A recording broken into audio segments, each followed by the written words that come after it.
Assalamualaikum dan salam sejahtera. Baiklah, hari ini kita akan buat sedikit refleksi berkenaan dengan kuliah yang telah dijalankan pada tarikh 27 Oktober 2021, di mana kita telah membincangkan berkenaan dengan pendekatan, strategi, teknik dan juga kaedah yang digunakan dalam pengajaran. Dan seterusnya kita akan melihat tentang komponen-komponen yang ada dalam PDP, iaitu pengajaran dan juga pembelajaran. Pertama, pendekatan induktif. Pendekatan induktif merujuk kepada proses penaklulan yang tinggi di mana ia melibatkan penggunaan alat bantu mengajar serta aktiviti-aktiviti yang dipelbagaikan untuk menarik minat murid dalam kelas. Yang kedua ialah pendekatan didaktif, iaitu melibatkan proses PDP berdasarkan hukum-hukum tertentu, rumus dan juga teori. Okey, yang ketiga ialah pendekatan induktif. Pendekatan ini banyak digunakan dalam pengajaran subjek sains dan juga matematik kerana ia menggabungkan pendekatan induktif dan didaktif yang melibatkan kepelbagaian aktiviti serta alat bantu mengajar dalam proses PDP. Seterusnya adalah pendekatan komunikatif, iaitu lebih bertumpukan kepada murid-murid secara lisan di mana murid perlu memberi respons dan mengambil bahagian untuk bertutur serta memberikan pendapat. Yang kelima ialah pendekatan tematik, iaitu satu perbincangan atau kajian yang melibatkan aktiviti PDP murid-murid secara berkumpulan. Okey, seterusnya adalah konstruktivisme. Melalui perkataan konstruk itu sendiri yang bermaksud membina, murid perlu membina pengetahuan baru berdasarkan pengetahuan dan pengalaman mereka yang sedia ada. Yang ketujuh ialah pendekatan mastery. Okey, pendekatan mastery lebih berfokus kepada penguasaan murid dalam sesuatu perkara yang dipelajari. Dan yang terakhir sekali adalah pendekatan kontekstual, bermaksud berkenaan, relevan, ada hubungan atau kaitan langsung mengikut konteks yang dipelajari. Okey, sebenarnya pendekatan ini mendorong murid untuk mengaitkan pengetahuan yang ada dengan kehidupan seharian. Okey, untuk strategi pengajaran ini dianggap sebagai landasan kepada pendekatan, kaedah dan juga teknik pengajaran. Kenapa? Kerana strategi pengajaran terbahagi kepada 4 komponen, iaitu guru, murid, bahan dan juga masalah. Okey, yang pertama, guru. Guru merupakan peranan utama dalam menghasilkan PNP. Kemudian murid. Murid adalah orang kedua terpenting yang akan melaksanakan PNP. Jadi murid juga penting dan harus melibatkan diri secara aktif. Kemudian bahan. Dengan adanya bahan, maka guru boleh melaksanakan PNP secara mudah dan juga teratur. Dan akhir sekali adalah masalah. Segala masalah boleh diselesaikan dengan cara perbincangan. Jadi guru dan murid harus berbincang untuk menyelesaikan masalah. Okey, saya nak menerangkan tentang teknik-teknik yang ada dalam pengajaran.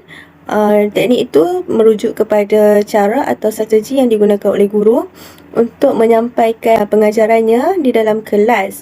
Okey, terdapat 4 teknik yang terdapat dalam pengajaran, iaitu yang pertama teknik bercerita, yang kedua teknik drama, yang ketiga teknik latih tubi dan juga yang keempat teknik permainan bahasa. Yang pertama, teknik drama. Teknik drama ni dia lebih kepada melatih para pelajar untuk menggunakan unsur bahasa ataupun unsur paralinguistik. Contohnya, guru-guru boleh mendorong mereka dalam menyertai aktiviti berteater. Yang kedua, teknik bercerita. Teknik bercerita ni merupakan lebih kepada melatih pelajar untuk bercakap, dan ini secara tak langsung akan menggalakkan kefasihan mereka untuk bercakap dekat depan. Yang ketiga, teknik latih tubi. Teknik latih tubi ni dia lebih kepada untuk meningkatkan daya ingatan para pelajar tersebut. Jadi kalau guru-guru bagi kerja sekolah banyak, lagi diorang akan ingat apa yang guru itu ajar.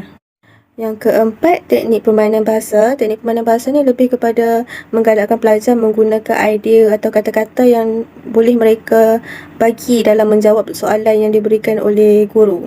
Kaedah pengajaran ni merupakan cara yang digunakan sebagai alat bantu mengajar bagi mencapai objektif pengajaran. Antara faktor yang mempengaruhi pemilihan kaedah ialah objektif pengajaran. Misalnya, sebelum memulakan pengajaran, seorang guru haruslah memikirkan macam mana cara nak capai objektif pengajaran dan pembelajaran. Lepas tu barulah rancang kaedah apa yang dipikirkan sesuai bagi mencapai objektif pengajaran tersebut. Selain itu, jangka masa pengajaran. Jika waktu pengajaran adalah selama 80 minit ataupun 2 waktu, seorang guru haruslah fikir kaedah apa yang sesuai untuk digunakan pada waktu tersebut. Misalnya menggunakan kaedah perbincangan sangatlah sesuai kerana ia memberi peluang kepada pelajar untuk mengemukakan idea dan berkongsi pandangan dengan ahli kelas tersebut. Selanjutnya, latar belakang pelajar. Jika pelajar darjah 1 tidaklah sesuai jika menggunakan kaedah menyelesaikan masalah, kerana mereka bukan di tahap atas. Sebaliknya, jika menggunakan kaedah seperti bermain dan bercerita sebagai kaedah pengajaran, sangatlah sesuai kerana ia berunsurkan pengajaran yang menyeronokkan. Salah satu refleksi bagi pengajaran minggu kedua ialah proses PNP. Okay, dalam proses PNP yang pertama melibatkan pelajar. Kalau tak ada pelajar, so tak adalah proses pembelajaran itu. Siapa nak belajar kalau pelajar tak ada? Okay, yang kedua ialah pengajar. Pengajar tu siapa yang nak ajar? Kalau ada pelajar tapi tak ada orang yang nak ajar, so kiranya tidak berlaku juga proses pembelajaran itu. So apabila pelajar dengan pengajar dah ada, yang ketiga, proses yang ketiga ialah objektif pengajaran. So cikgu tu nak mengajar apa? Murid tu nak dapat apa dalam pembelajaran itu? Okey. So yang itu yang ketiga.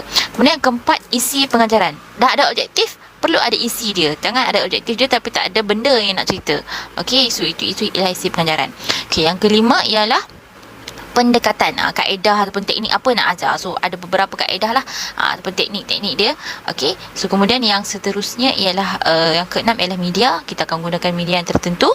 Kemudian yang ketujuh adalah proses penilaian. Selepas belajar kita menilailah sama ada pelajaran tu macam mana. Okey, so itu ialah 7 proses PNP. Okey, thank you.